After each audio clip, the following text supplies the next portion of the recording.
เปลี่ยนเธอให้น้อง สบายดีท่านผู้ชมดีมาพบกับหมอลำดังมื้อนี้ หมอลำลัง หมอคำเมยกำลังกินข้าวป้าอาหาร เอาเมียนั่ง อาหารกระแซ่บพะนะมื้อนี้ หมอลำละล่าน่ะอยู่นี่ อันนี้ก็หมอคำหมอลำมื้อนี้ก็มันกุ้งนี่ก็ มัน ลำ กุ้ง พอ เนี่ย ง มันมีแต่ห้อมซอยเสื้อโดย นี่ใหญ่เจ้าภาพจะอาหารให้มื้อนี้ เจ้าภาพไปเย็นจะดีมีปักสั่ง ซื้อเต็มมันจะได้เท่าไหร่ยิ่งเขา ซื้อคนน่ะ เออ ซื้อบุญมี บุญมีเจ้าของเฮือนอยู่นี่แหละปักสันนี่แหละมื้อนี้เพิ่นเฮ็ดอาหารสู้หมอคำเมยเฮากินอันนี้หมอคำเมยเดินทางมาจากวังเวียงนี่ไปเที่ยววังเวียงหาก็มาบ้านเพิ่นก็อยู่เวียงทองนี่แหละกับเพราะว่าพระเอกมันกุ้งนี่ฮะก็ไปรำใหม่ๆสดๆกับอ้นแก้วมานี่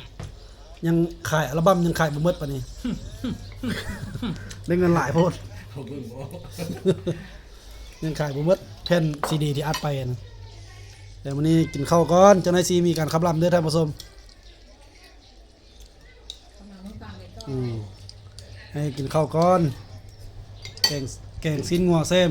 นอ ปีสนุกปีมันก็สุดยอดแล้วนี่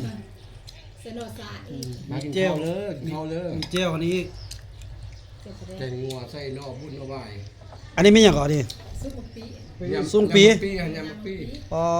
เป็นตาแซ่บพนันท่านผู้ชมเอ้ยคันได้กินตัวนี้กินฮอดเสียงคำรำพะเมยบุญใส่เราเลยนี่ ให้กินยำมะปีนี่ก็คือ อาหารธรรมชาติง่าย อาหารธรรมชาติคนเมืองบ้านเฮานี่แล้วบ้านนอกบ้านนาเฮานี่แหละ เสียดายแต่ว่าบุญใส่อิ่มแห้งมื้อนี้มาเฮือนเอ้ยบุญมีนี่2เทื่อแล้วเจอตอนอิ่มตลอดสุดเกินมาเฮือนโอ้มื้อนั้นไปกินมาอิ่มอีหลีมื้อนี้ก็2เทื่อเด้นี่ผู้เดียวแปลงเบเกอร์ให้เพิ่นละเอ็ดลาบสุกิน แล้วก็มาแว่นหมอลำนั้นเพิ่นก็เอาของกินอยู่ก็ลงรถก็มีเมื่อเช้าเลาะซื้อน้ำมันไปเฝ้าน้ำมันบริการซอยเจ๊ขายน้ำมันนั้นปัดตัวเองเราบ่ได้อิ่มแล้วปะ กินแล้ว อิ่มคะแนนไหม ใจครับใจอิ่มเด้อ ๆเด้อ นี่ปะ กินข้าวดำเด้อ ได้ลำอย่างจริงไหม นี่ยังผู้บ่าวมันกุ้งนี่ผู้สาวผู้ใดสนใจทางรักษาก็ติดต่อมาได้เด้อยังโสด เอาเป็นผัวนี่ก็ค้ำคูณได้นี่นะสุขภาพแข็งแรงแอวนี่ปานรอซอ แข่งอยู่ไหน รอซอรถถัง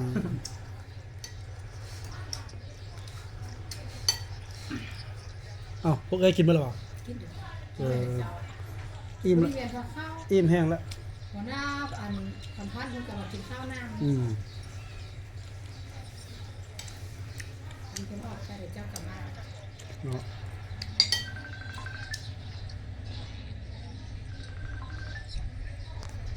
สร้างหัวหน้าเด้อ แม่นหัน บอกเลย อันสัมภาษณ์เด้อไปจะได้มาจังใดก็เอาจึงมาฮอดปักสันมื้อนี้ โอ้ยตะกี้แต่ก่อนก็อยู่เมืองเวียงทองนี่แหละอยู่แข่งบริกรรมไทยนี่แหละ แต่ว่า เมืองเวียงทอง ได้ยินข่าวว่ามาแต่เวียงมา แต่ว่าในระยะหนึงกลับไปดิ้นไปเที่ยวไปยามอ้ายอยู่ลำธา หลวงน้ำทา โดนลำธา โอ้เพิ่นหลวงน้ำทาพุ่นน่ะ แมน โบ้ โดนลำธาเมืองลำธาแข่งบ่แก้วอ่ะ ไปได้ แข่งบ่แก้ว เบิ่นไปได้สองเดือนแล้วว่ะ แล้วก็ไปตั้งแต่เดือนเก้าเดี๋ยวนี้ก็เดือน ปอ เดือนสามเลยเนาะ หากกลับมามื้อนี้นะ โดย สมพ กลั เนาะ บมามื้อนี้แล้วก็จะอยากมาพบทีมงานนี่คือเก้า มายามหมู่ยามคู่มาแว่หมู่นี้ ทีมงานนี่แหละ มาแว่เซี่ยวอยู่ปักสันนี่มาเรียกกันหมายหมอกนี้ อืม เพิ่นมาบอกให้มานอนยามนี่คืนนึงบ่ว่า อืม เลยอยู่บนก่อนพักผ่อนแล้วจังซี่กับเวียงทองคือเก้า บัดนี้กับเวียงทองนี่อันนี้ถามเด้อไปเฮ็ดหยังบัดนี้ หึ ไปเฮ็ดหยังอาซีเวียงทอง ทางไหน มาอย่าว่าซะ บ้านทางไหนตัวเอง มาอันกลับมาเวียงทองนี่ก็อาชีพก็มีแต่แนวเก้าหั่นแหละ เข้าป่า เจ้าหาอยู่หากินเดี๋ยวมี ตามภาษา งานบ่ตามภาษา เขียนนอกเขาเลยเนาะ คิดนอกคนเมืองบ้านเฮา อืม อยากลำทับเมื่อยบ่หรือว่าได้ยินได้ก็ ใส่เบ็ดใส่มอง เก้า ใส่เบ็ดใส่มองเนาะอย่าว่างเนาะ คันมีงานลำมึงก็ไปเนาะ แม่นถ้าก็ เอ มา อก็ดีก็ส มาน กับฮักแพงกันคือเก่าเด้อหมู่ผู้ผู้ใด ขอบใจเด้อสถานที่กลับมาเข้าสู่วงการขับลำเฮาเมยเฮานี่ว่าบุญมีว่ามื้อนี้ลำขับลำให้เพิ่นฟังจักก่อนจักได๋นะเนาะ อยู่ล่ำไปอยู่ยันทองไปอยู่ล่ำ ไรโอเจ๊ใหญ่เพิ่นก็ไรโอ จังได๋ เจ้าม้วน เด้เพิ่นว่าเพิ่นลำได้อยู่ได้หั่นน่ะโอ้เบิ่งโทรหาหมอแคนก่อน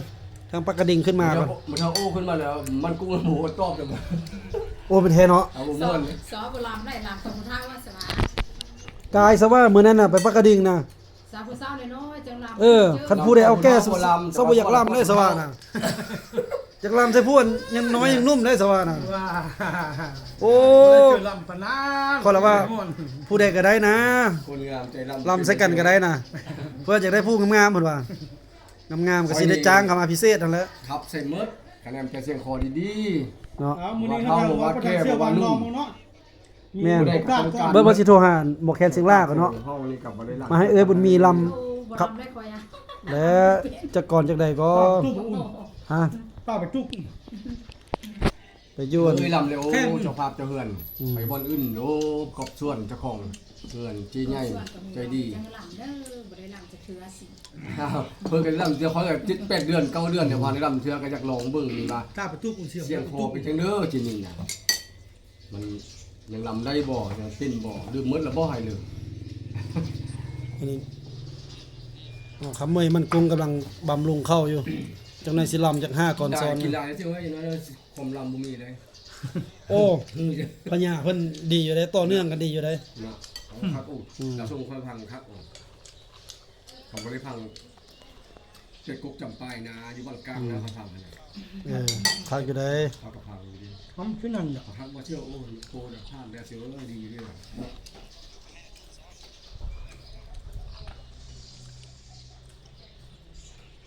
หมูครับแต่ยังข้างไก่โจ้เลยอาจจะใช่นี่คืออีจีเลยตัวคอยจะคอย เอาในผู้สาวย่ำหนีเนาะผู้สาวย่ำหนีใกล้กับ อายกระยับนำกับใครได้อันนี้แข่งใกล้แข่ง อายกระยับเข้าไปหา ใครอันนี้ละเงี้ยงข้างที่ที่ไปกับบ่ไปเอาแต่ข้างเอาแต่ว่ามาไล่ไปซื้อแล้วเขาตบบ้าปิ้นขึ้นเลยเสีย ปัจจุบันนี้แฟนคลับเมื่อให้กำลังติดตามส้มอยู่ได้นี่เบิ่ง มาเด้อมาดินน้ำเดียว เขามาใส่สองค เด้ น อมายามเรียงทองคือเก้าได้มาบ้านเกิดเมืองนอนถิ่นฐานบ้านเมืองของเฮา บ่แม่นนั่นไปอยวนอุดมไซได้เมียคนหนึงซะว่า บ่ ได้ว่า บ่ได้เมียดอกไปดิ้นไปยามอายุคนกามีอยู่ผู้แซ่ผู้สาว แม่นคิดฮอดสาวรักสาวบ่จะกลับมานี่ แล้วก็คิดฮอดสาวและสาวเฮ็ดแล้วก็กลับมาบ้านเก่าอีก ซอกผู้หนึงมาต้อนนั่นผู้นี้น่ะแม่ผู้สลายนี่นะแม่เราคอยท่าอ้างวางอยู่ปักสันนี่นะ แต่เลยมานอนเฝ้าแต่อันสาวกรรมกรก่อสร้างอยู่ 4-5 คนมีแต่คนบ่ทึกใจเพิ่น เพิ่นก็ผู้บันทึกใจ เพิ่นมักแต่พูดระดับห้องอันนางงามบ่ได้ นี่รุ่นร่วมกันนี่ก็สิซกสู่ซกแพนให้ซิ่วอยู่ทั้งบ้านเลย เนาะ อย่าเอาซิ่วนี้ไปเปิดสดอยู่ปักสันจักบาท อ๋อ แต่ว่าขึ้นมาตั้งแต่น้อยบ่ทันได้เปิดสดจักเทื่อนึงซิ่วเขานี่เด้อว่าได้เอาเมียจักเทื่อ แม่นบ่ สดจริงๆเลยอยาก เออ มีผู้ฮัก บ่แท้กับบ่เอาเมียจากบ้านแท้ได้ บอ เนาะ กว่าน่าจะสดจริงๆเลยบ่ได้เจอนี่ ยัง บ่ตายอย่างน้อยนึงพุ่นแหละ เนาะ ผู้สาวนี่นะ มันสิได้ซอกให้แท้แล้วซะนะ บ่ตกเตียงอย่างน้อยนึงเลย ผู้ชายตกเตียงแล้วเพราะว่านอนโกนแฮงพอกินข้าวแซ่บพะนัดหมอลำมันกงนี่ท่านผู้ชมยากน้ำลายแตกได้ท่านผู้ชมกินซุปหมักปีเนาะ ยำมะปียำมะปี หายากได้สิได้กิน เพราะหอมโอ้แซ่บกว่าข้างนอกผมเลยแซ่บ ว่ามันอยู่เขตโพน แซ่บแซ่บแซ่บนี่ จึ นะ งได้กินในเขตเอานอกพุ่นได้ ให นี่ ญ่เป็น ในเมืองนี่ซอกหายากได้แบบ มี นี้ แต่ของแซ่บ กระดูกข้างงัวใส่หมักปีเอ้ยมันก็สุดยอดแล้วนี่ นอซา แล้วนอกสาดนี่ มีปีดินได้ก่อน ว้าน อ ว สารมาปีดินนอบุญครบถ้วนเลยนะ เจ้าน อเต่าอีกเก่งรวมกัน จัดสรรโดยเอ้ยบุญ สุ มี ดยอดแล้ว บุญมีคนปักสัน อาหาร ค่อยมากินข้าว3เทื่อแล้วได้อยู่นี่มาเทื่อใดก็เจอเทื่อกินข้าวเว้ย มีแต่อาหารดีๆเงินเจนี่เออ เป็นมานโอ้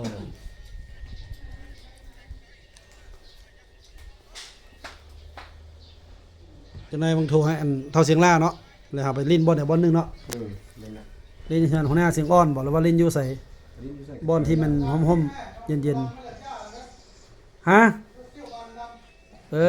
จะก็ลำนำกันหั่นแหละ ว่าหมอลำมันเรียกเป็น ค่อยสิโทรบอกน้องแซ่น้องสาวมานั่งนำดอกคนงาม ผู้หญิงก็มาบ่ เมารถเมื่อได้นี่กับหมอแก้วอีกเลยหมอล อันนี้ก็เจ๊ใหญ่เลยเสื้อขาวนี่ก็เลยซื้อเองก็ ซื้อเคน เคน หลักลง อันนี้ก็หมอลำเก้าได้นี่ก็หมอคำเมยเก้าได้สมัย15ปีหลังเพิ่นเคยลำอยู่ลำผู้เดียวดอก ำมีแต่หมอลำล้วนๆเนาะหมอลำเก่าหมด เอาไปเลยไปนั่งพุ่นละบัดนี้ เราผู้เดียวได้อยู่ลำต่อแย่แล้วเป็นยันบ่เพ วันนี้ภูมิใจที่ว่า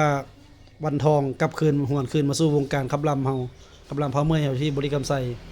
เพิ่นเดินทางไปพูนอุดมซอกอุดมไสพุ่นไปเป็น 7-8 เดือน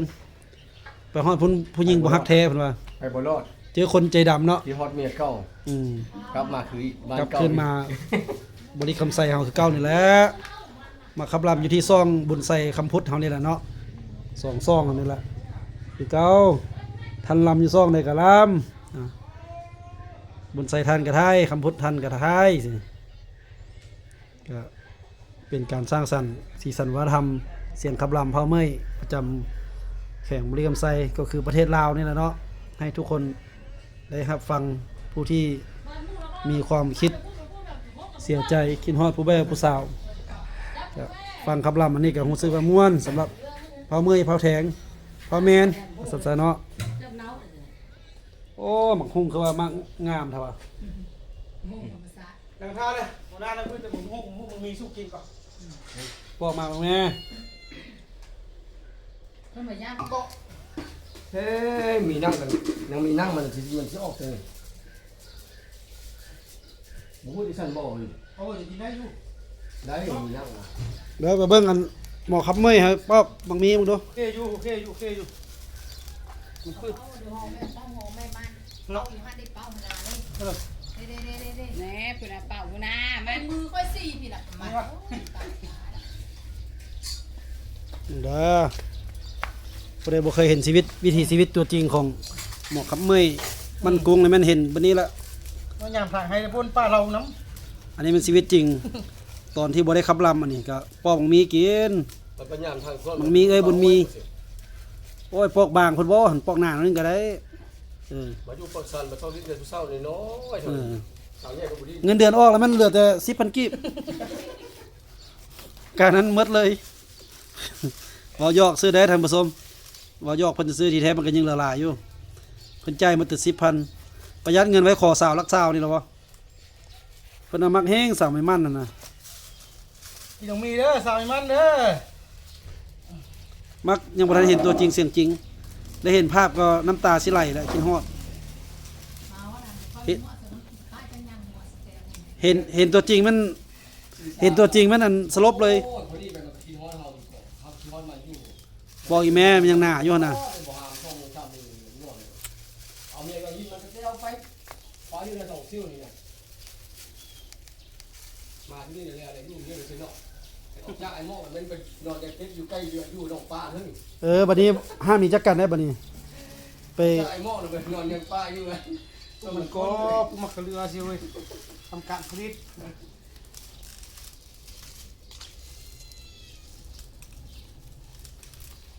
มีไฟสิว่า มีนั่งก็ มีน้ แต่มันซุกให้แล้ว เชื่อเอาจานตรงกับมึงสิเอาซามมาได้ลูกโอ้ยกินได้จริง เนี่ยเสียบุดเอาตัวหันบุดเกนบุดเลย จานเยอะคะแนนแม่น้อยไงซาม ำได้แล้วสมัน บุดอยู่ว่ะตามไม่มันเห็นโอ้บ่เอาอีพ่อเลยบุดมีกับบ่เป็นว่ะ พอได้อยู่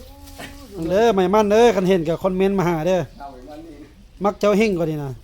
ถ้าบ่ได้ลำใส่เจ้านี่ใหญ่สิขาดแล้วนี่ บ่ได้ครับลำใส่อันไม่มั่นนี่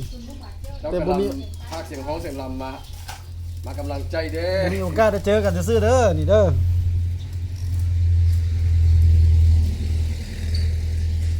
มันนี่จะเดือนเดียว มันได้สิซื้อรถใหม่ได้นี่ มันกรุงนี่ เดือนหน้าเดือนหนึงสิซื้อแบบนี้แหละเพิ่นว่า ได้ก่อนถึง6ตัวอ่ะ สิซื้อแบบนี้แล้วเดือนหน้าเดือนเนอร์นี่ เดี๋ยวโตสิมีเงินกาบ้านเมืองบ้าน ไฮลักรีโวรุ่นสีดำเป็นนี่แหละเพิ่นว่ามักเฮงให้ไม้มันนั่งข้างๆกันแต่ว่าตอนนี้ชีวิตยังป้องมีอยู่ชีวิตจริง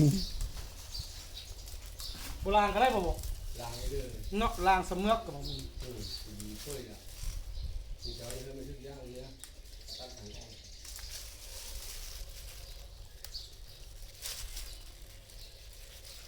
างออกมืดเนาะกินมันมีเด้ โอ้ อง ามขนาด งามมีเนี่ยเรื่องดี เสี่ยวภูเมียนน่าจะสิกับมืดเปี้ยยังส่งบิงนี่ บ่อันนี้จะซ้อมเอาก็สิ ว่า ซ้อมมากินโอ้อย่างนี้แหละ 2คนปอกซอยกัน บอกเดียวก็ได้ มีแต่หมอคำหมอล ตั้งวงแล้วนะไอ้บุญใส่ ไว้แต่เฮ้อไอ้เบ้านอนนี่เด้อปอก เสี่ยววันนี้งับดูนะ จังนั้นก็แม่ ฮะ จะได้มอดโทรศัพท์นี่ก็แม่จริงสิโทรหาหมอแคนมาหา มื้อนี้เดี๋ยวมาหน้ากันบ่ เสี่ยวมาซิมก่อนบ่ได้บ่กินบะหมี่เด้อกิน เอา บะหมี่ ซิ เด้ ม อ มึงดู บะหมี่เด้อแซ่บดีๆเลย หมอลำทองวันเฮ็ดซิมก่อนมากนี่ ซิมเด้อซิมเด้อไก่หน้าโอ้บานขนาดเลย โอ้หวานแท้ แซ่บ จะเอาวันเน่าเท่มาจะเอาไหม แต่ว่าที่เดียวก็จะคือเดียวอยู่ โอ้เละมันแหละเละเฮ้ ได้เหมือนกันนั่นเนาะ วันเนี่ย เบิกไอ้เคนซิมมึงดูซิมมั่งนึงมึงดู ลืมให้ก้อนให้บ้องมาแซ่บมีหวาน ซิมมึงดูเข้าปากเลย มีหวาน เกี้ยเนี่ยกินบะหมี่ อ๋อ เกี้ยเนี่ยใจดี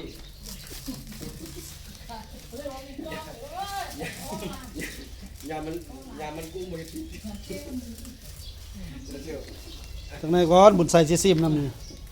ซิปมันเป็นกินแล้วละ เอาที่เฮียง เน่าแล้ว โอ้ ปาดให้หมู ป้ากระดาษนะ เอาไปเชียวไปโต๊ะ เอาแต่ว่าหมูก็มีว่าเลย เย็บใส่ มีก็ นี่ว่ะ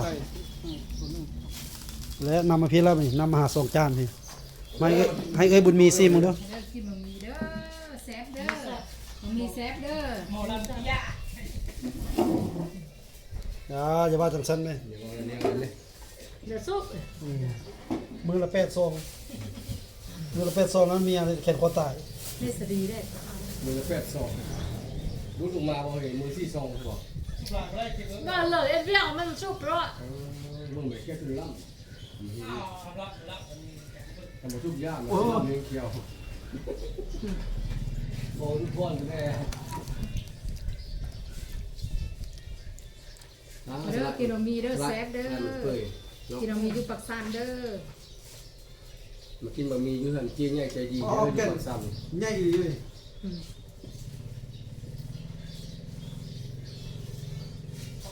เสียลายมันเนาะ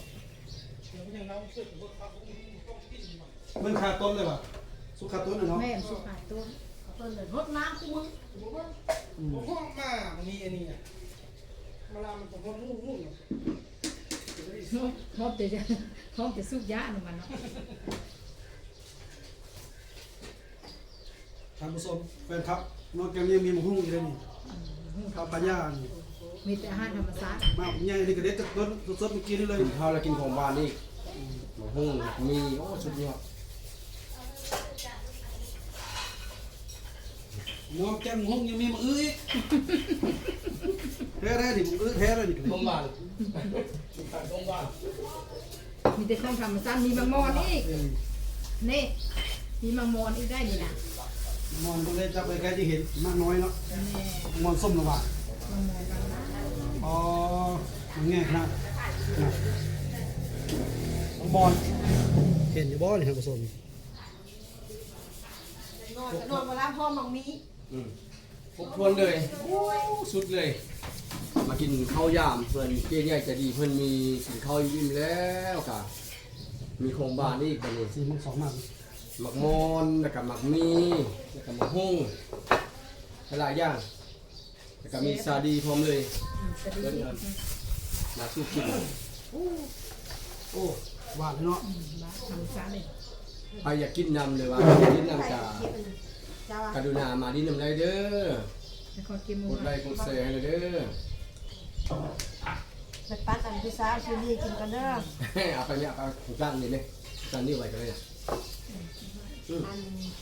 เอาคนละกินมันจะมา ในคนนี้ก็หมอลำบอกคนนี้ก็ได้เอามาเป็นหมอลำมื้อนี้ ลำได้เยอะลำได้ก็ได้ลำได้เยอะไอ้น้อไอ้เอ้ยได้อยู่เดี๋ยวเสียบนนี้ได้จังเนี่ย ไอ้น้ออายเยอะอีบอกไอ้น้อแล้วตัวฮอตอันตลาดแต่ว่าอายเยอะสิบ่ได้ก็ อย่างนี้อันดื่มโค้กน้ำไม่ได้ดื่มโค้กกลางคืนอยู่บ่ได้แน่นอน ฮอตตลาดอายเยอะอยู่ นี่แต่ก็เนาะ มันสอนลืมมันดื่มบ้านเลยมันดื่มซ่องคอสอนเดี๋ยวดื่มลำโตอันเศร้าอันอดแก้ว จักจะกินแล้วมาสักว่าลืม2ข้อเสียดายมันลืมมียัง2ข้อบ่เข้าใจยังข้อลืม2ข้อหรือว่า ว่าเอา เมา หู แน่เลย เอาหูหน้าลืม2ข้ออีก เมา เบาไปยันหมู่อ้ายข้อที่1เป็นได้ข้อที่1อีกข้อละมัน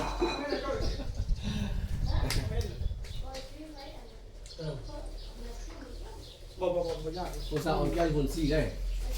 เชียว โอ้ยเนี่ยสามสิบทำลงเนี่ย เด็กตื่นบ่ดิ เบี้ยมาซื้อแม่บ้าน คักแท้บ่ดิ อันเลย แล้วเป็นเบี้ยเขาเดี๋ยวมารถ มาส่ง เดี๋ยวมารถไฟ ส่งฝาปองมาแล้ว ขึ้นเอาเบี้ยอยู่ตรงตู้เย็นนี่ก็มีเนี่ย มาเลยกดไลค์กดแชร์เด้อมายามเด้อรายเก่าเมืองเดิมอีกมา คักแท้บ่ได้กินข้าวสิมีเบียร์อีกบ่ดิ เบี้ยก็มีเนี่ย ป้าท้องก็อิ่มแล้วบัดนี้กินมีสตื่น3มาก มีครบมาโนดธรรมศาสตร์มีของธรรมศาสตร์มีครบ น้ำก็น้ำไฮโซขนาดน้ำเลยของแท้บนไอเดียรี่พุ่นมีกลิ่นหอมในน้ำนี่ เอามาเด้อนี่มาสู้นี่ป่ะ แม่นบ่ ใช่ไหม แม่นแล้วใส่ขี้เหนียวนะ ที่นี่ป่ะ เออ บ้านสุดเนาะ จากไหน แม่ถึงน้องบอลซอยเท่นคือสิแม่นเละได้อันนี้ก็ยังจากเละนั่นบางบอล นี่นะหันตัวหันมันเป็นแมงเลยเป็นแมงมันเน่าไว้มันชุบไปหันต้นบ่หันชุบเฮงกัน ต้องก่อนหน้านี้ประมาณ5มื้อเนาะ แล้วกินได้โอ้เห็นมันบ่เน่าเนาะเป็นแมงก็ได้แต่ถ้าหันชุบเฮงนะมันก็บ่ได้กินแต่บ่อนเป็นแมงนั่นเนาะอันนี้มันเปื่อยเดี๋ยวมันก็เปื่อยไปหมด แต่ค่อยบ่อยู่บ่ได้ค่อยเมื่อเบียงอยู่ ว่า แม่เรามันเอาอยู่งานเด็กกับบ่เบิ่ง มันจะแล้ว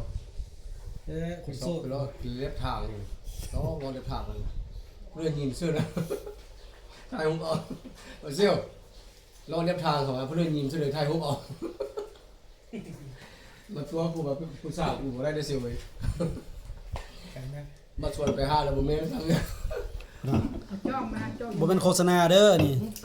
บ่าวมันกุ้งเพิ่นเอาเบียร์มาสู้กิน กินเบียร์เด้อ เอาจ้องมา บ่ได้โฆษณาเบียร์เฮเนเก้นเด้อแต่ว่า เพิ่นเจ๊ง่ายใจดีเพิ่นแบบสู่ข้าวสู่น้ำกินก็มีของชมของบ้านหลายอย่างแล้วก็สุดท้ายก็เอาเบียร์มาอัดอีก คอยตี้ท้องสุกท้องสิแตกมัน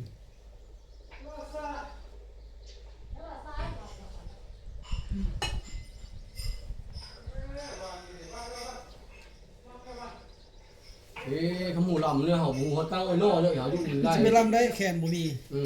น้องอยู่เงินได้บ่ได้เอาควายตั้งเตียนให้ฟังไปก่อนเพื่อน ไปลำก็เรียกงัวทีนี้ เอาควายก่อนเองท คันบ่มีน้ำแข็งบ่ใส่จอกก็ได้มีน้ำแข็งวะบ่เด้บ่ มีไม่ใช่ยกไร บ่ใส่ก็ได้ เอาไปค่อยเลย ำเพื่อเสื้อกัน บ่ใส่คันจะบ่เปลืองคันล้าง อย่าป้องเลยเนาะไอ้เนาะ เมื่อเอามาแล้วก็ไข่ได้ซะ เอาใส่กัน บ่ใส่จอกยกเลย ไม่ใช่จอกแหล่งงาน เติมจอกมันมีพายกเอ้า เอา หัวหน้าเจ้าของเงินพายก เอาไปเลยเด้อ คนเด้อ ขอบใจมันมีต้อนรับอาหารเที่ยงวันนี้ป้าคือมีแต่แนวแซ่บ มีเพื่อนเรามีเนาะกินบุคคลนี่มึงร้องซึนเนาะกันเลย แม่น หมู่บ้านมาซื้อทางตำบล ซึน เนาะ กูดิบุคคล ๆเฮ็ด เนาะ ตึ้งง่ายเลยป่ะน่ะ มาดูเจียมาเมื่อวานมันซื้อก็ตัวอยู่อันนั้น มาเอากินบ้าง กินแล้ว มา เอาไปเอ้ย เอาลูก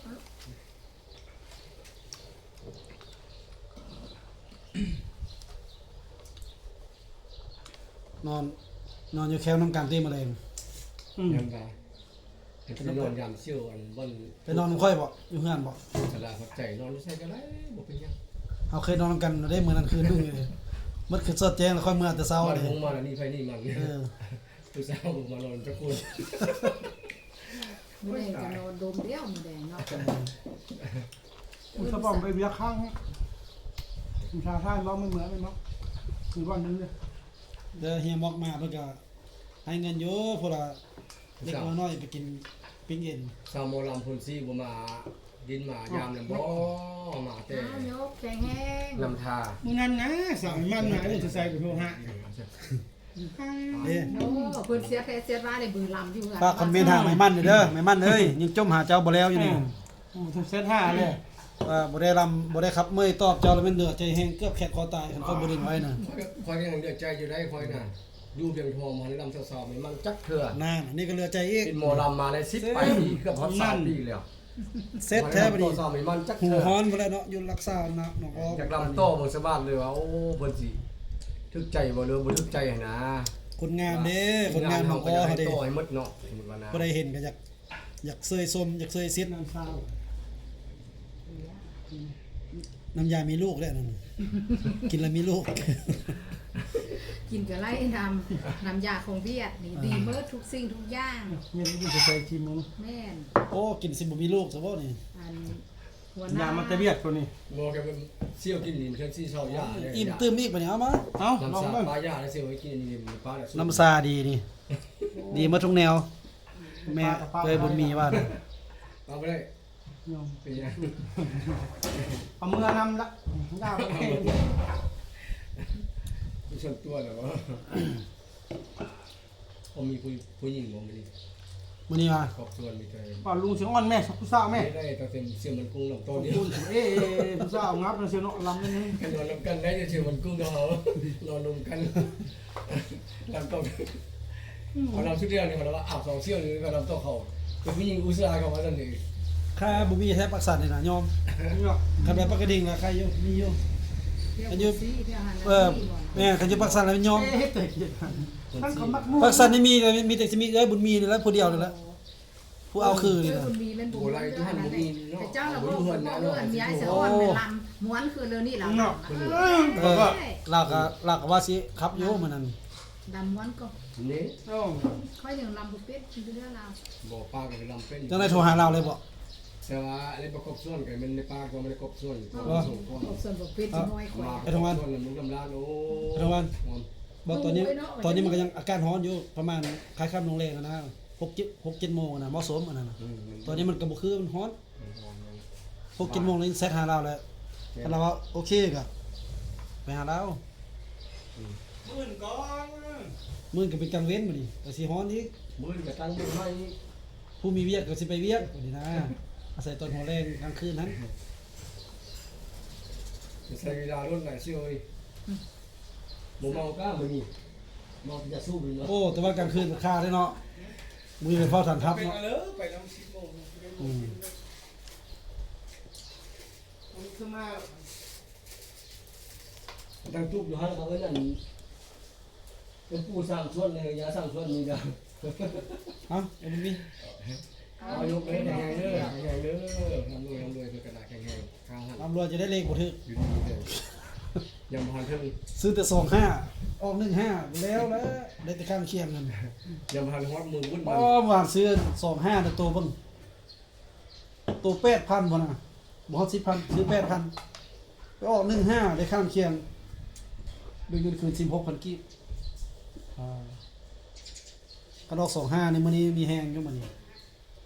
ได้ล้านปลาย เนาะ แม่นละ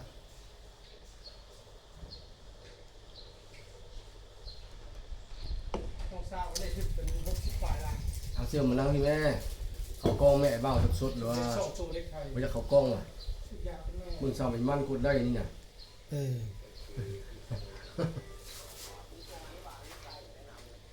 เอาพวดแล้วบ่สาวมันเลยเดี๋ยวพาเอาพวดเด้อเดือน5เจอกันเด้อไม่ โอ้ ดาวย ยังสิเจอกันโดนเนาะลาวบอกกับบุญใส่แล้วเนาะแม่มันเนาะ 5เจอกับคอย เจ้าเคยบอกกับข่อยแล้วว่าเจ้าสิบ่เอาผัวบ่นะต้องการแต่แลนด์กูเซอร์กับฟอร์จูเนอร์ซะก่อน แล้วจึงอัน จะเอาพวก ผัวได้ยอมเพิ่นเอาเว้าแล้วก็เอาคนหูใจเอาเป็นเพื่อนสนิทฮักแพงไอ้น้องแล้วเอาอยู่เพิ่นว่าก็ได้เอาผัวแล้วมันโอ้คารวะแล้วเพิ่นว่า เบื่อผู้ชายหลายใจอยู่นะบุญใส่นี่ก็เบื่อคือกันผู้หญิงหลายใจ อย่าว่าแต่เจ้าเว้าเด้อค่อยก็เบื่อคือกันค่อยก็เด้อคือกันนั่นแหละเนาะมาฮอดนี้จบคลิปสำนี้ก่อนบ๊ายบายพบกันในคลิปหน้า บ๊ายบาย ของวันบ๊ายบายเด้อ บ๊ายบาย อย่ามี บ๊ายบาย พบกันในคลิปหน้าเด้อ